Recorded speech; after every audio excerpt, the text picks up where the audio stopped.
जय हिंद। स्वागत है आप सभी का हमारे यूट्यूब चैनल स्टडी 5 में। जैसा कि आप सभी जानते हैं कि हर साल 14 सितंबर को हमारे देश में हिंदी दिवस के रूप में मनाया जाता है। इस वीडियो में हम इस मैप के माध्यम से देखेंगे कि हमारे किस किन राज्यों में अधिकतर हिंदी बोला जाता है, यानी कि पूरी तरह से हिंदी भाषा पर निर्भर है। तो हम देखते हैं हिंदी भाषा उत्तर प्रदेश, राजस्थान, दिल्ली, बिहार, झारखंड, छत्तीसगढ़, उत्तराखंड और हिमाचल प्रदेश, हरियाणा में हिंदी बोला जाता है। तो इस वीडियो में हम देखते हैं कि हिंदी दिवस और उससे जुड़ा विवाद क्या रहा है।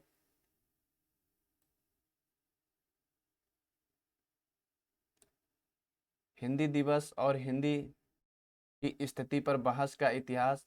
हिंदी दिवस, चूँकि हिंदी उत्तर भारत के बड़े हिस्से की बोले जाने वाली भाषा थी, इसलिए इसे देश के राष्ट्रीय भाषाई एकीकरण के लिए एक सुरक्षित विकल्प के रूप में देखा गया। हालांकि देश के गैर हिंदी भाषी क्षेत्रों के बड़े हिस्से में इस विचार से नाखुश थे। हिंदी की प्रधानता पर शायद बहस ही नहीं की गई। 1800 के दशक के माध्यम से उपमहाद्वीपीय के उन हिस्सों में जहां उर्दू के साथ संघर्ष था, जिसे आज हम हिंदी बेल्ट कहते हैं।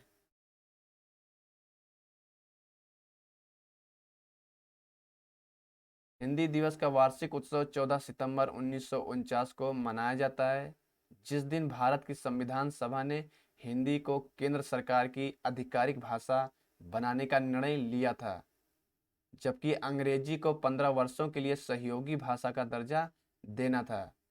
यह एक समझौता था जिसे मुंशी अयंगर फार्मूला कहा जाता है, जिसका नाम मसौदा समिति के सदस्यों के एम मुंशी और एन गोपाल स्वामी अयंगार के नाम पर रखा गया था, जिसने हिंदी नायक और दक्षिण भारत के प्रतिनिधियों की मांगों को ध्यान में रखा गया, जो अंग्रेजी को संवैधानिक दर्जा देना चाहते थे।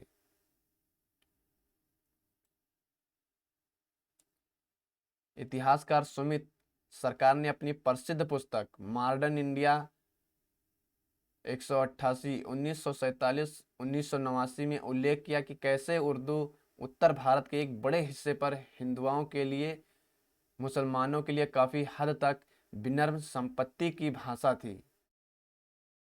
उन्होंने विस्तार से बताया कि 1881-90 के बीच की अवधि में संयुक्त प्रांत में हिंदी के रूप में 2 बार हिंदी पुस्तक प्रकाशित हुई थी। यही हाल अखबारों का भी था। हिंदी में 8002 की तुलना में 16,256 उर्दू समाचार पत्र प्रचलन में थे। अंग्रेजी ईस्ट इंडिया कंपनी EIC के भारतीय उपमहाद्वीप में पैठ बनाने के लिए 7 चीज़ें बदलने लगी। 1800 दशक के मध्य में जब EIC ने भारत में अपनी स्थिति को मजबूत करना शुरू किया, तो देश के बड़े हिस्से में आधिकारिक अदालत की भाषा के रूप में फारसी के साथ मुगल शासन। 1830 के दशक तक EIC ने प्रशासन के उच्च स्तर पर फारसी को अंग्रेजी के साथ बदल दिया और स्थानीय भाषा निचले स्तरों में उपयोग होने लगी। उत्तर भारत की स्थानीय आबादी के बीच उर्दू की मसौदा लोकप्रियता को देखते हुए यह सरकारी सेवा के निचले स्तरों में एक नई प्रमुखता का आनंद लेने के लिए आया था।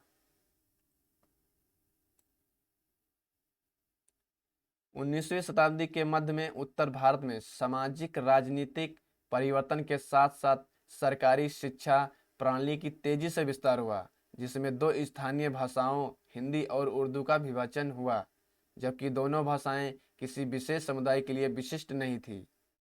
इस अवधि के सर्वेक्षणों में यह उल्लेख किया गया कि ब्राह्मण, राजपूत और बनिया जातियों के लोगों के हिंदी स्कूलों में जाने की अधिक संभावना थी, जबकि फारसी और उर्दू स्कूल मुसलमानों और कायस्थों के बीच अधिक लोकप्रिय थे।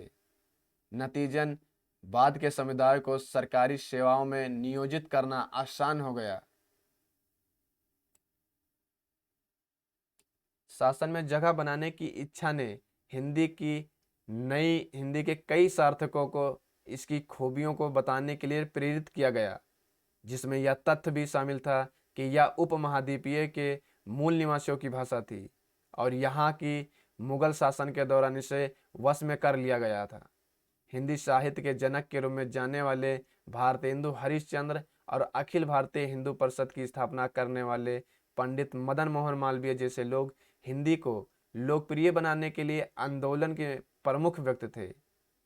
नागरी प्रचारणी सभा, बनारस, इलाहाबाद में हिंदी साहित्य सम्मेलन और राष्ट्रभाषा प्रचार समिति जैसे संगठन हिंदी के मामले को आगे बढ़ाने के विशिष्ट उद्देश्य के साथ साथ उत्तर भारत के बड़े हिस्से में स्थापित हुए।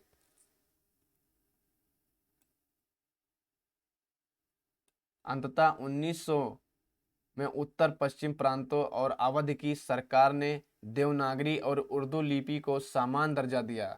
इस क्षेत्र के मुसलमानों को बहुत निराशा हुई, जो यह मानने लगे कि उनकी भाषा विलुप्त होने के जोखिम में है। कई लोगों का तर्क है कि उपमहाद्वीपीय के विभाजन में प्रणत हिंदू मुस्लिम संघर्ष के बीच 19वीं शताब्दी की हिंदी उर्दू बहस में भी निहित थी।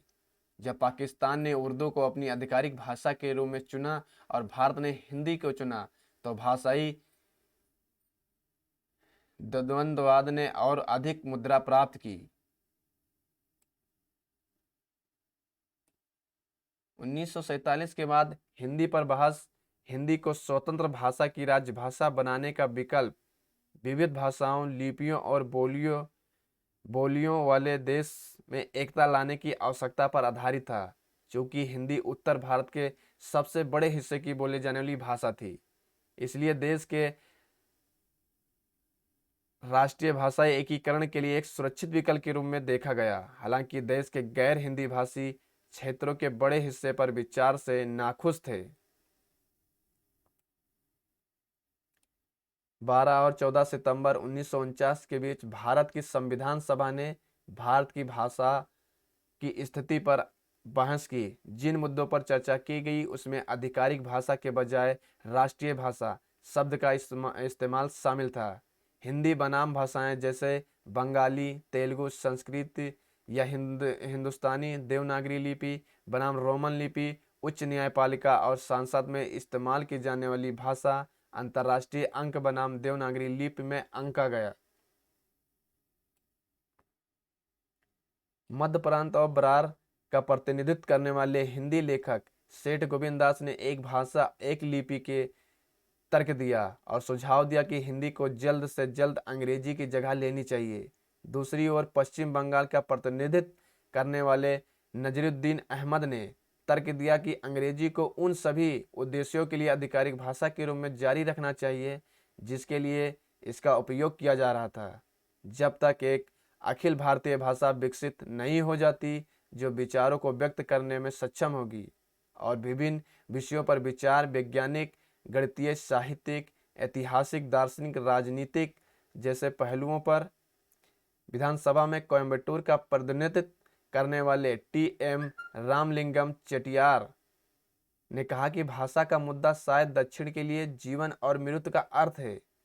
उन्होंने बताया कि हिंदी दक्षिण के लिए उतनी ही विदेशी थी जितनी अंग्रेजी थी। जब तक दक्षिण में लोगों को यह महसूस कराने के लिए कदम नहीं उठाए जाते, उनका देश से कुछ लेना देना नहीं। मुझे नहीं लगता कि दक्षिण बिल्कुल संतुष्ट होने वाला है। यह किस ओर ले जा सकता है, फिलहाल यह कहना आसान नहीं है। उन्होंने कहा कि तत्कालीन प्रधानमंत्री जवाहरलाल नेहरू ने कहा था कि अंग्रेजी ने देश का बहुत भला किया है, लेकिन विदेशी भाषा के आधार पर कोई भी देश सफल नहीं हो सकता।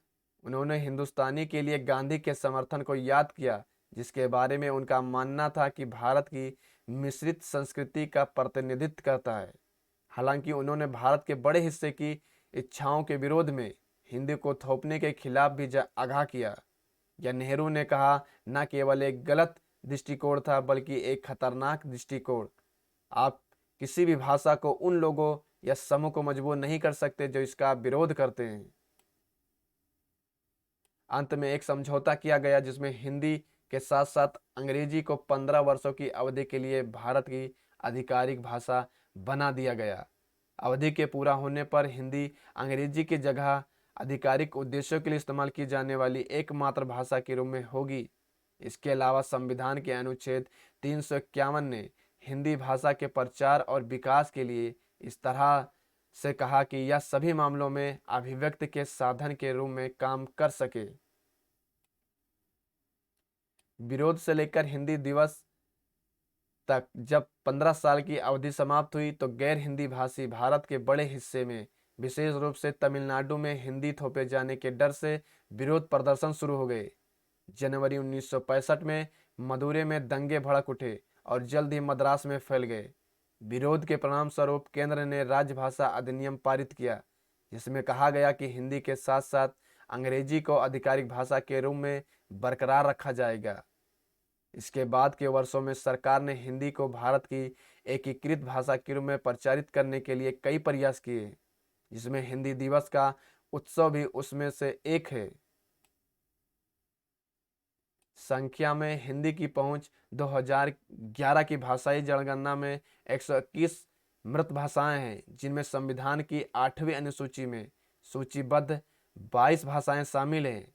हिंदी सबसे व्यापक रूप से बोले जाने वाली भाषा है, जिसमें 52.8 करोड़ व्यक्ति या 43.6% आबादी है जो इसे अपनी मातृभाषा घोषित करती है। अगला उच्चतम बंगाली है। मातृभाषा 9.7 करोड़ 8% के लिए हिंदी की गिनती 5वें हिस्से से भी कम है। हिंदी जानने वालों की संख्या के मामले में यह संख्या देश के आधे से अधिक को पार कर जाती है। लगभग 13.9 करोड़ 11% से अधिक ने हिंदी को अपनी दूसरी भाषा के रूप में बताया, जो इसे लगभग 55% आबादी के लिए मातृभाषा या दूसरी भाषा बनाती है। हिंदी दशकों से भारत की प्रमुख मातृभाषा रही है। प्रत्येक जनगणना में जनसंख्या में इसका हिस्सा बढ़ रहा है। 1971 में 37% भारतीयों ने हिंदी को अपनी मातृभाषा के रूप में रिपोर्ट किया।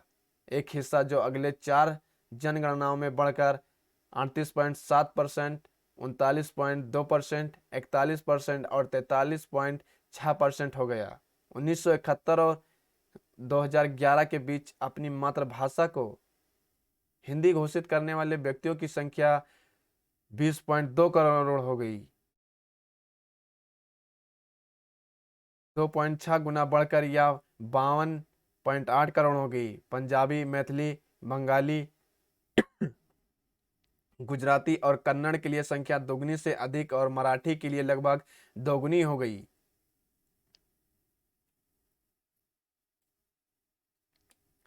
भारत में अंग्रेजी की स्थिति अंग्रेजी हिंदी के साथ केंद्र सरकार की 2 आधिकारिक भाषाओं में से एक है, लेकिन यह 8वीं अनुसूची में 22 भाषाओं में से नहीं है। यह 99 गैर अनुसूचित भाषाओं में से एक है। मातृभाषा के संदर्भ में भारत में सन 2011 में सिर्फ 2.6 लाख अंग्रेजी बोलने वाले लोग थे। अगर आपको हमारा यह वीडियो पसंद आया हो तो वीडियो को लाइक करके चैनल को सब्सक्राइब कर लें, ताकि हर रोज आपको इसी तरह की वीडियो मिलती रहे। वीडियो को पूरा देखने के लिए आपका धन्यवाद।